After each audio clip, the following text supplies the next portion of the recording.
Aujourd'hui, les questions se poseront en français. Je répondrai évidemment aux questions en lingala sur Non, votre reste plateau. En français, il n'y a pas de souci. détails. Alors, je suis curieux, je reviens par rapport à la question des FDLR. Je veux savoir la neutralisation des FDLR et les désengagements des troupes rwandaises. Ce seront concomitamment ou il faut d'abord finir avec la neutralisation des FDLR avant et le début du retrait des troupes rwandaises. Ça, c'est la première question. La deuxième, pourquoi avoir quitté le cadre multilatéral pour une démarche bilatérale dès lors que plusieurs pays interviennent dans la crise sécuritaire en République démocratique du Congo? Et puis pour terminer, pourquoi avoir quitté les cadres multilatéraux? Quel cadre multilatéral la ministre d'État demande? Pour avoir un peu plus de précision sur votre question. C'est-à-dire, bien avant, il y a eu EAC, SADC, exactement. Évidemment. Parce qu'avant ça, il y avait loin. Exactement. Alors, pour terminer, j'aurais bien voulu qu'on lise dans l'accord le point 6. C'est de là que je ressors ma question. Le point 6, alinéa 1, intégration bilatérale. Intégration bilatérale. Dans le cadre, le parti lance et barre ou élargisse la coopération sur des priorités communes, telles que la gestion des parcs nationaux, le développement hydroélectrique, les dérisquages des chaînes d'approvisionnement en minerais, la gestion conjointe des ressources dans le lac Kivu et des chaînes de valeurs minières transparentes et formalisées de bout en bout, de la mine au métal transformé qui relie les deux pays en partenariat, les cas échéants avec le gouvernement et investisseurs des États-Unis. Par rapport à ça, je voudrais d'abord comprendre l'esprit de ce point, mais aussi la gestion conjointe sur les domaines miniers pour arriver à certifier nos matières minières. Était-il impérieux d'associer le Rwanda? Pardon? Encore plus fort. Je disais, la question, celle qui est liée à la gestion conjointe sur les domaines miniers, pour arriver à certifier nos matières minières, était-il impérieux d'associer le Rwanda? J'ai pris la question par rapport à l'article, le point 6, premier alinéa, que je viens de lire tout à l'heure. Voilà. Merci. Donc, 3 questions. La première question sur la concomitance FDLR, retrait de mesures de défense. La deuxième question sur le processus bilatéral. La troisième sur le cadre d'intégration économique. Allez-y, Minita. Merci beaucoup. Donc, la question de la concomitance, encore une fois, j'ai essayé d'expliquer auparavant que le CONOPS reconnaît les préoccupations sécuritaires des deux pays et les traite justement de manière égale. C'est pour cela qu'il y a cette question cet aspect de concomitance. On ne peut pas parler, si vous voulez, d'une neutralisation des FDLR et ensuite un désengagement des forces. C'est comme pour dire qu'une question est plus importante que l'autre. C'est pour cela que cet aspect d'une concomitance est repris dans le CONOPS. Évidemment, la réalité est aussi... Concomitance, en français facile, concomitance, ça doit se faire en même temps. En même temps, on a le CONOPS est divisé en 3 phases. Chaque phase a 30 jours. Dans ces phases de 30 jours, on regarde côté FDLR, qu'est-ce qu'on va faire? Côté RDF ou côté forces armées rwandaises qui doivent se désengager, qu'est-ce qu'on va faire concrètement? Et là, maintenant, nos experts militaires et des renseignements se sont assis pour dire, bon, si on est dans une première phase, quelles sont les choses qu'on devra faire? D'abord, identifier des deux côtés quel est l'effectif, quel est le point de départ. Ensuite, engager, par exemple, du côté des FDLR, des sensibilisations pour dire ceux qui veulent, s'il vous plaît, rentrez chez vous, ça va nous faciliter la tâche. Du côté du désengagement des forces, qu'est-ce que cela veut dire concrètement? Quel est le dispositif en place? Quel est l'effectif? Et ensuite, on avance de manière graduelle. Maintenant, la réalité du terrain est aussi qu'on doit s'adapter à certaines réalités contextuelles. Ça veut dire, par exemple, quand on se projette dans une logique actuelle, parce que le CONOPS a été rédigé en octobre, et la situation a changé entre maintenant et octobre, on ne peut pas penser, par exemple, à une neutralisation, des FDLR sans une présence des forces armées congolaises dans les zones où ils opèrent. Et donc, on ne peut pas penser à une neutralisation des FDLR sans un désengagement des forces armées rwandaises. Et donc, c'est justement là où nos experts militaires travaillent ensemble pour dire, si on veut atteindre tel objectif, eh bien, on doit être conscient que l'autre partie doit avancer sur certains points. Et c'est ça l'esprit de la concomitance, ou l'esprit du fait que tout se passe en même temps. On ne peut pas dire qu'on a un problème des FDLR si nous ne contrôlons pas les zones où elles sont supposées être opérationnelles. On ne peut pas dire non plus qu'on a un problème d'un désengagement des forces si nous ne sommes pas présents pour attester et confirmer le départ de ces forces. Et donc, évidemment, entre octobre et juillet 2020, octobre 2024 et juillet 2025, il y a eu certains changements contextuels et on devra ajuster. Mais l'esprit reste le même. L'esprit reste le même. On respecte votre préoccupation, c'est les FDLR, pas de problème, on va s'en occuper. Mais vous, vous respectez aussi la nôtre. Et c'est que vos militaires n'ont rien perdu chez nous, bye bye.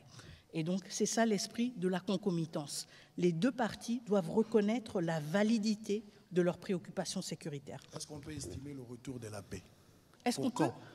Pour quand est-ce qu'on peut estimer le retour de la paix? Bon, vous savez, si j'avais cette réponse, vraiment, je vous la donnerai évidemment, mais je la donnerai tout d'abord aux populations à l'Est, parce que ce sont elles qui sont les plus affectées. C'est une question à $1 million de dollars. Je n'ai pas la réponse à quand est-ce qu'on peut estimer le retour de la paix. Ce que moi je peux vous dire, c'est que du côté de la République démocratique du Congo, à travers la signature de cet accord, à travers tous les actes politiques que nous posons, à travers notre mobilisation, nous sommes déterminés à œuvrer pour un retour de la paix dans les plus brefs délais. Maintenant, la responsabilité, c'est une responsabilité partagée. Voilà, la question sur les multilatérales. Oui, la question sur le multilatéral. Donc, pourquoi est-ce qu'on n'a pas continué dans le cadre SADC-EAC? Bon, vous savez, à un certain moment, il y a eu des engagements à plusieurs niveaux. Vous vous en souviendrez. On a eu d'abord le processus de Luanda. On devait avoir un sommet et le président Kagame n'y a pas participé. On a eu ensuite plusieurs tentatives au niveau de la sous-région de trouver une solution. Il y a eu plusieurs accords qui ont été signés, plusieurs décisions, mais il n'y a pas eu de matérialisation. Et donc, la raison pour laquelle ces cadres multilatéraux n'ont pas continué à être exploités, c'est parce qu'ils n'ont pas fourni de résultats. Et parce qu'on n'a pas le luxe de dire on va juste attendre jusqu'à ce qu'un bon jour, on ait un résultat. Nous sommes le pays agressé, nous sommes le pays occupé, nos populations souffrent, nous n'avons pas le luxe du temps et de dire, bon, on va maintenant gérer les égos des uns et des autres. Nous voulons des résultats et nous les voulons rapidement. Et nous les obtenons là où nous pouvons les obtenir. Et je pense que cet accord en est la preuve. La troisième question, alors, c'était sur le point 6, justement. Et donc, sur s'il était nécessaire d'avoir le Rwanda associé dans la question de la certification. Oui, dans la certification. Donc, en fait, ce volet, c'est un accord quand même structurant de l'accord. C'est un aspect structurant de l'accord. Il propose de transformer les questions sur lesquelles nous avons souvent eu des conflits en zone de coopération. Et donc l'idée, c'est justement d'aller d'un contexte dans lequel on s'accuse mutuellement vers un contexte justement où il y a plus de transparence et plus de visibilité. Quand il s'agit de la certification, il ne s'agit pas que du fait que le Rwanda va maintenant certifier nos minerais ou que nous allons certifier les minerais rwandais. On s'appuie sur les mécanismes qui existent, sur les mécanismes par exemple de la CIRGL pour dire justement si nous voulons que la question des ressources naturelles ne soit plus une question épineuse, si nous voulons aller au-delà des accusations mutuelles des uns et des autres, vous avez pris les nôtres, vous les vendez comme les vôtres, etc., nous devons renforcer cet aspect-là des mécanismes qui existent déjà au niveau de la région, à savoir les mécanismes aussi de certification. Et ça veut dire que, forcément, nous devons travailler ensemble avec le Rwanda, tout comme nous devons travailler avec d'autres pays de la région. Quand vous regardez la CIRGL, elle ne se limite pas au Rwanda et à la RDC, mais elle a justement le mécanisme qui est le plus utile, si vous voulez, et le plus probant pour cette question de certification et sur lequel je pense que nous allons devoir nous appuyer et donc pas exclusivement RDC-Rwanda, mais justement dans un caractère régional qui va bien au-delà. La question, c'est qu'ici, il s'agit d'un accord entre les deux pays. C'est pour cela qu'on parle explicitement des deux pays. Alors, je vais être plus concret sur cette question pour éviter justement toute ambiguïté. Le lac Kivu, nous avons le gaz dans le lac. Le lac, qu'on les partage. Comment voulez-vous que sur la gestion du gaz qu'il y a dans le lac, un peu comme on a les pétroles dans les Graben albertines avec l'Ouganda, qu'il n'y ait pas des interactions?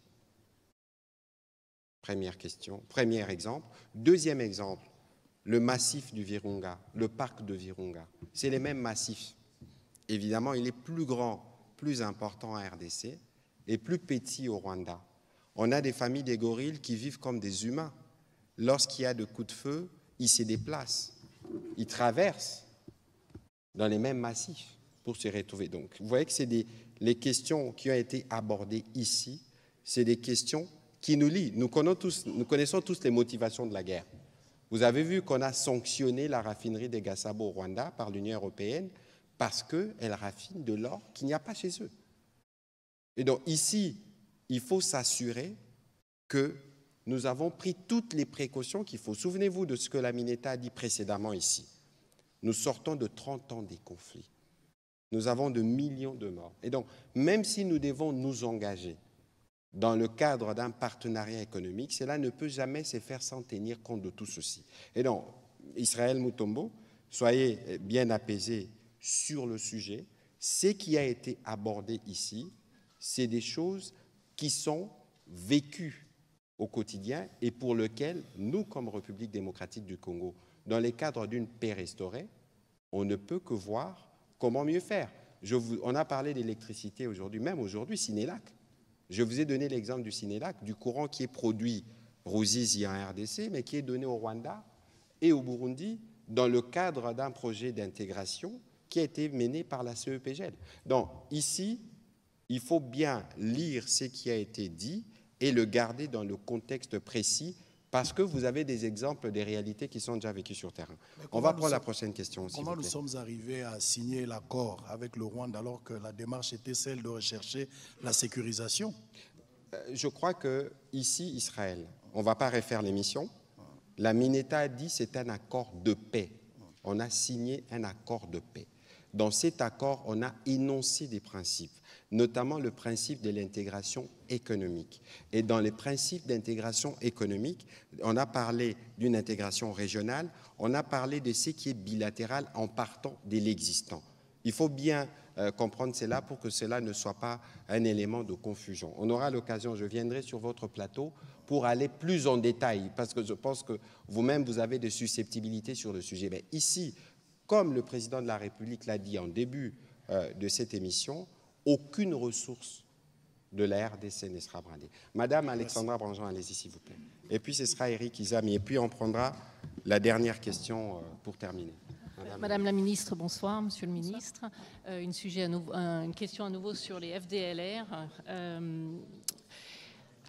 Comment est-ce que vous comptez neutraliser ces FDLR? Est-ce que vous estimez aujourd'hui que les forces armées congolaises ont les moyens de le faire, sachant que ces groupes armés sont souvent dans des zones contrôlées par les M23? Est-ce que vous avez identifié des difficultés pour le faire?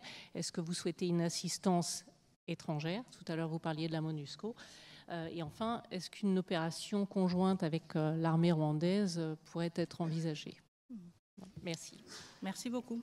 Alors, la question des FDLR et leur neutralisation, évidemment, je pense tout d'abord qu'on doit se référer à toutes les expériences antérieures que nous avons déjà accumulées en République démocratique du Congo et donc à une certaine expertise, si vous voulez, dans la question, raison pour laquelle, pour nous, il s'agit surtout d'éléments résiduels des FDLR. Je pense qu'on a vu quand même, au fil des années, une réduction quand même assez sensible par rapport au nombre des effectifs des FDLR, suite aussi aux opérations, aux différentes opérations et différents efforts qui ont été menés par la République démocratique du Congo.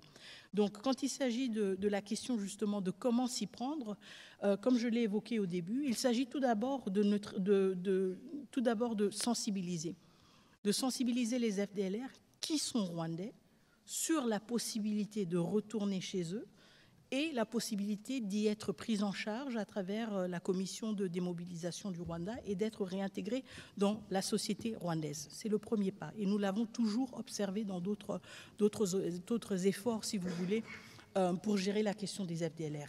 Évidemment, tout cela va de manière crescendo, si vous voulez, ou séquentielle, en fonction justement du succès de cette première étape. Si nous voyons que c'est une étape qui a beaucoup de succès et qu'il ne s'agit que plus que des poches de résistance, évidemment, encore une fois, avec plus d'insistance, on va essayer de motiver les FDLR à retourner chez eux. Et ceux qui ne voudront pas se rendre, évidemment, feront face à des opérations militaires. Chose que nous avons déjà eue en République démocratique du Congo, encore une fois, dans des formats différents et à chaque fois adaptés, si vous voulez. Nous l'avons eu dans le format d'opération conjointe avec la MONUSCO, et ça avec une implication variée de la MONUSCO. Nous l'avons eu aussi dans le cadre des opérations Moja Wetu avec les forces armées rwandaises. Donc encore une fois, nous avons une panoplie d'expériences sur laquelle nous pouvons nous appuyer. La question de la capacité des forces armées congolaises à faire face à la présence des FDLR, bon, déjà, elle ne relève pas de mon domaine, mais je peux vous assurer que la défense, pendant ces derniers mois et pendant ces dernières années, s'est justement concentrée sur son efficacité et sur justement le besoin d'être plus performante. Et donc, je peux très bien m'imaginer que dans ce cadre d'opération aussi stratégique, d'une portée si importante pour la République, que nous n'allons pas avoir de doute sur la performance, la capacité de performance de nos forces armées. Maintenant, la question sur la possibilité d'opérations conjointes entre la République démocratique du Congo et les forces armées rwandaises, cette question n'a pas été évoquée et elle n'est pas encore sous examen, ou elle n'est pas prévue d'être examinée, en tout cas dans les jours à venir. Nous nous concentrons sur nos propres capacités, à être à la hauteur de ce défi et sur notre détermination, au besoin associer des partenaires internationaux comme peut-être la MONUSCO, si le besoin est ressenti, et évidemment en coordination avec ces acteurs. Mais pour l'instant, il n'y a pas de plan quelconque de le faire conjointement avec les forces armées rwandaises. Je pense que pour l'instant, on se concentre plutôt sur leur départ définitif. Merci, bien dit. Éric Izami. Merci de la parole. Je voudrais globalement féliciter votre activisme dans votre gouvernement pour rechercher la paix, parce que la paix est essentielle. Alors la question, la première, c'est de revenir sur ce qu'a évoqué ici mon confrère Israël Mutombo, mais je voudrais être beaucoup plus concret. Nous parlons de l'accord de paix. Existe-t-il dans cet accord une coopération minière entre le Congo-Kinshasa et le Rwanda? Ou existe-t-il un projet conjoint dans ces sens? Nous avons besoin de réponses à propos. Le 1.23, deuxième question.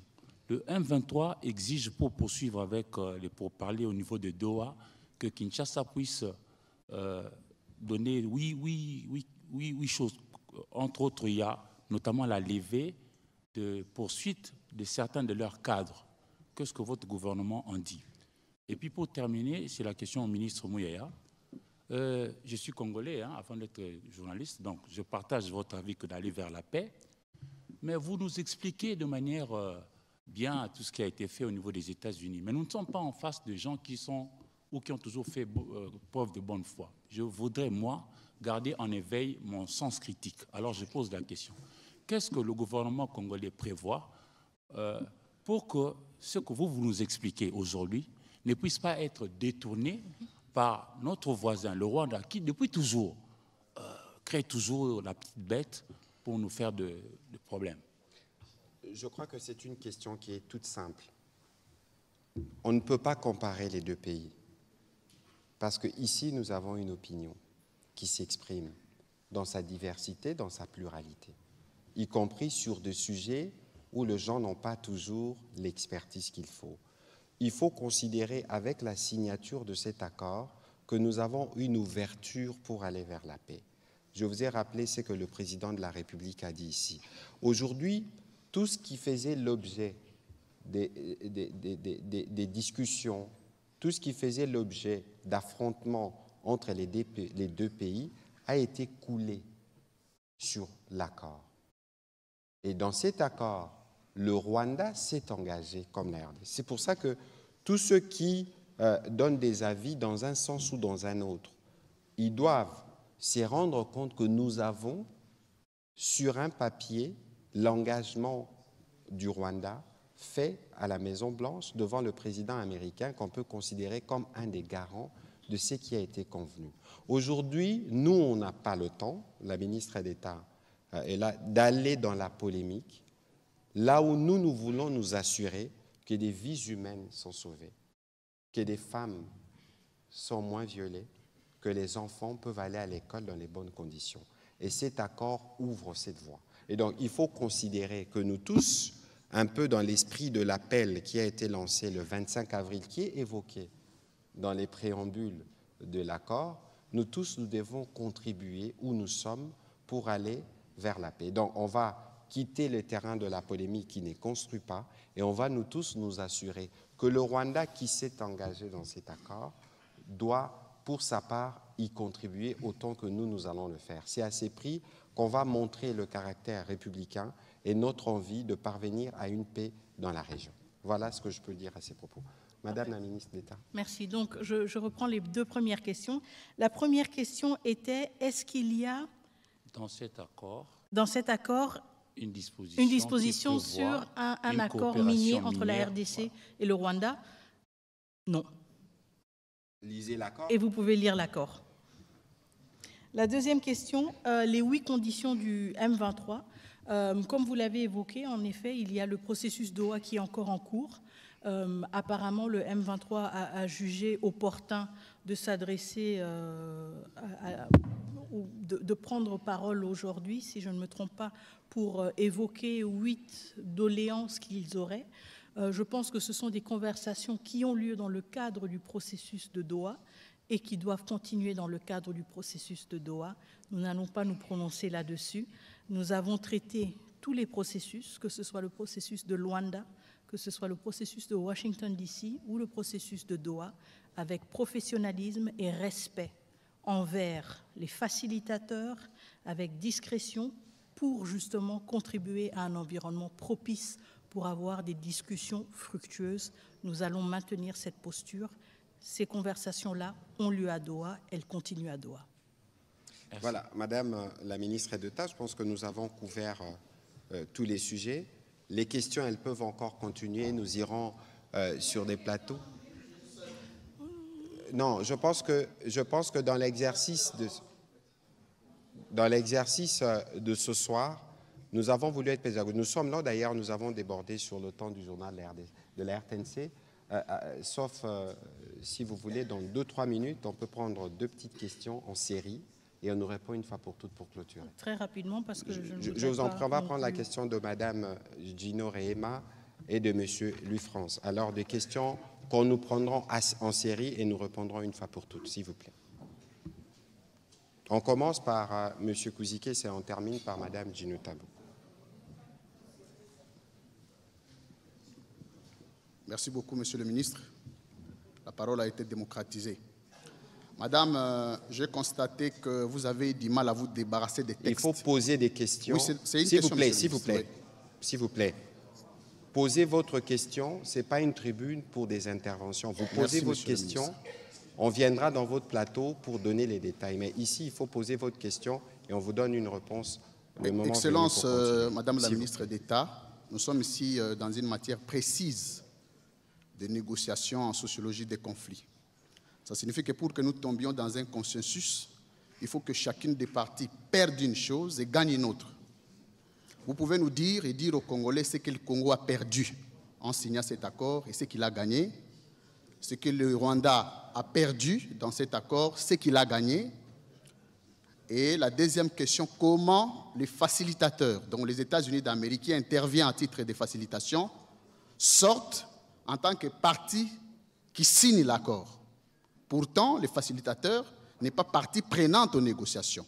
À quel titre est-il ou sont-ils intervenus, les États-Unis, pour demain signer cet accord en tant que partie prenante au conflit. Okay. Alors, la dernière question, je termine. Non, c'est excusez-moi, monsieur le ministre. Madame, s'il vous plaît. Madame Dino La dernière. Merci beaucoup. Merci, monsieur. On viendra dans votre plateau, monsieur madame. ça, s'il vous plaît. Allez, Dino Tabo, allez-y. Merci beaucoup, Madame la Ministre. Ma Merci question, aux États-Unis, il y a eu des engagements qui ont été pris par la RDC et le Rwanda. La RDC a pris aussi l'engagement de neutraliser les FDLR. Je reviens sur cette question. Alors, je voudrais savoir où se trouvent ces FDLR.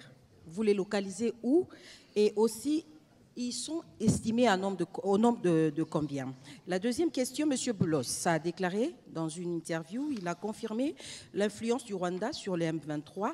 En même temps, il a dit que l'accord de paix conclu vise à mettre fin aux 3 décennies de conflit en appelant au désarmement de groupes rebelles tels que les M23 et à la coopération économique régionale. Alors, ma question, comment nous pouvons comprendre cet aspect de la coopération économique?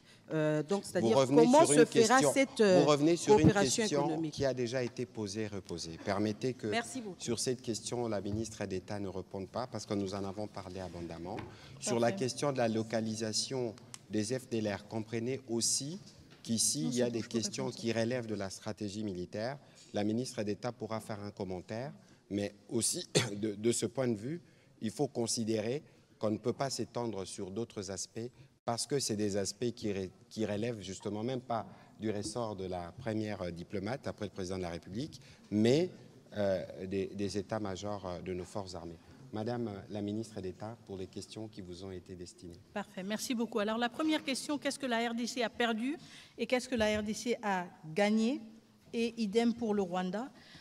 Écoutez, encore une fois, je ne voudrais pas verser dans des interprétations politiques. Comme le ministre Mouyaya l'a expliqué, nous sommes dans un exercice pédagogique, nous sommes dans un exercice d'explication de l'accord. Si on parle de gains et de pertes, c'est une interprétation, si vous voulez, de cet accord, et je trouve que cela pourrait être extrêmement subjectif. Concentrons-nous donc sur ce que nous avons noir sur blanc et pas sur ce que nous croyons voir. Je pense quand même que ce que nous avons gagné, et je veux me concentrer sur les gains, je veux me concentrer, je veux être optimiste justement. Ce que nous avons gagné, ce que nous avons obtenu, c'est un accord clair, c'est un accord qui responsabilise les deux parties, c'est un accord avec un garant, et ça m'amène à la deuxième question dont vous avez parlé, que vous avez évoquée, un garant qui est prêt à se mobiliser aussi pour assurer le suivi de cet accord et sa mise en œuvre effective. La deuxième question, à quel titre est-ce que les États-Unis d'Amérique ont signé? Eh bien, au même titre que l'Angola aurait signé, au même titre que les pays de la SADC auraient signé, au même titre que le Qatar va signer, en tant que facilitateur, évidemment. C'est un document juridique, on ne peut pas juste laisser les deux parties signer. Il y a cet engagement aussi du facilitateur qui doit se matérialiser à travers une signature, et donc c'est justement pour cette raison que les États-Unis d'Amérique ont signé, parce qu'ils ont justement ce rôle de facilitateur. En même temps, vous vous en souviendrez peut-être, pendant la cérémonie de signature, il y avait d'autres participants qui ont aussi contribué à ces efforts, mais peut-être que cela ne s'est pas manifesté à travers une signature, à savoir le président de la Commission de l'Union africaine, à savoir le ministre d'État, ministre des Affaires étrangères du Qatar, à savoir aussi le ministre des Affaires étrangères du Togo.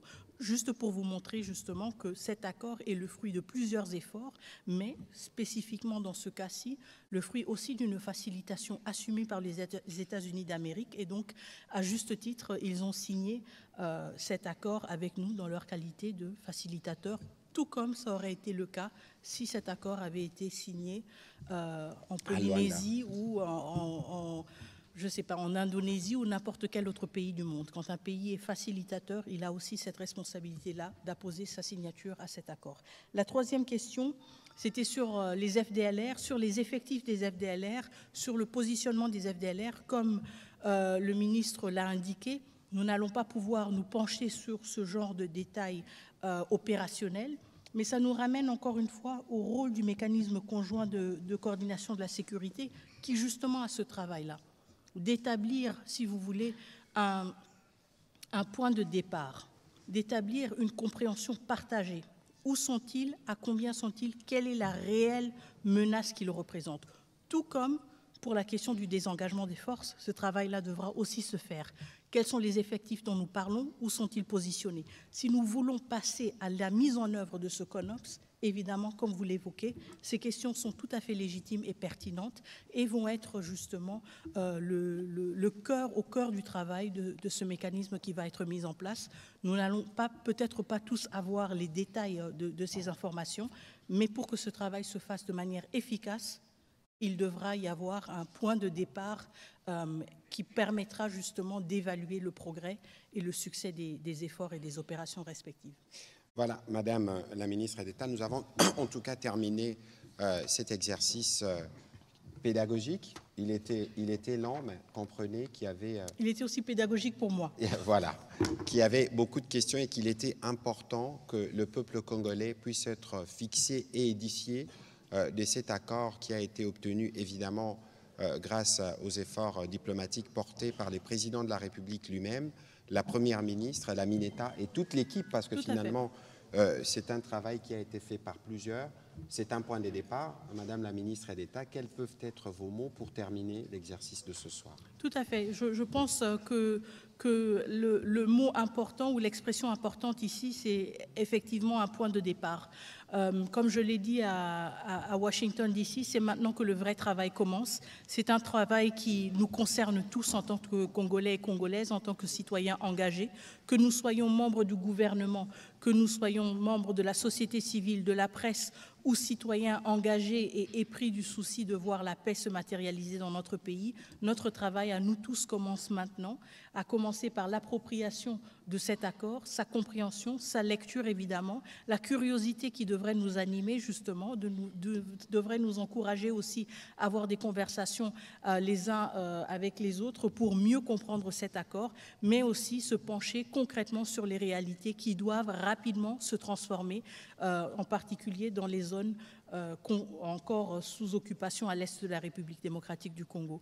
Donc ce n'est qu'un début, c'est le premier pas et nous allons continuer à avancer vers la mise en œuvre de cet accord, mais surtout aussi vers une paix durable, vers un développement durable et vers une pacification continue de la partie est de notre pays et évidemment de la région des Grands Lacs. Merci beaucoup. Voilà, merci Madame la ministre d'État. Pour terminer, je sais qu'il y a encore beaucoup de questions.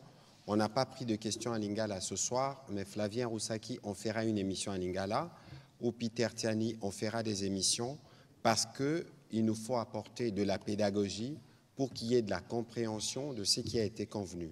On fera des émissions en Swahili, on fera des émissions en Chiluba, pour être sûr que tous les Congolais, partout où nous nous trouvons, nous nous imprégnons de ce qui a été fait. Nous pouvons comprendre que nous sommes dans un contexte pluriel, nous sommes dans un contexte où tout le monde a ses opinions, mais dans ce qui a été fait pour l'aboutissement de cet accord qui n'est qu'une ouverture vers la paix, beaucoup de sacrifices ont été consentis et comme on l'a dit et répété, aucun intérêt de la République n'a été bradé. On a parlé du Rwanda, on connaît les dénis du Rwanda sur son rôle à RDC, mais nous avons été avec eux à table, on a signé. Il n'y a pas meilleure preuve que c'est l'autre partie en conflit. Et donc, donnons-nous nous-mêmes la chance de voir la paix revenir dans ces parties du territoire et nous comptons sur vous, justement, les médias, pour contribuer à une meilleure explication et nous vous disons déjà notre disponibilité pour continuer à apporter dans le cadre de notre devoir de redevabilité sur lequel insiste beaucoup la Première ministre et les présidents de la République pour que le Congolais puisse être pleinement édifié sur ce qui s'est fait, évidemment, que vous serez tenus au courant de prochains exercices pour lesquels nous souhaiterons votre accompagnement et votre contribution. Madame la ministre d'État, merci énormément d'avoir donné de votre temps pour l'exercice de ce soir. J'espère que vous serez disponible, comme toujours, pour d'autres exercices de redevabilité. Volontiers. Peut-être cette fois-là, ce sera en Chiluba. Peut-être. OK. Merci beaucoup et donc bonne soirée.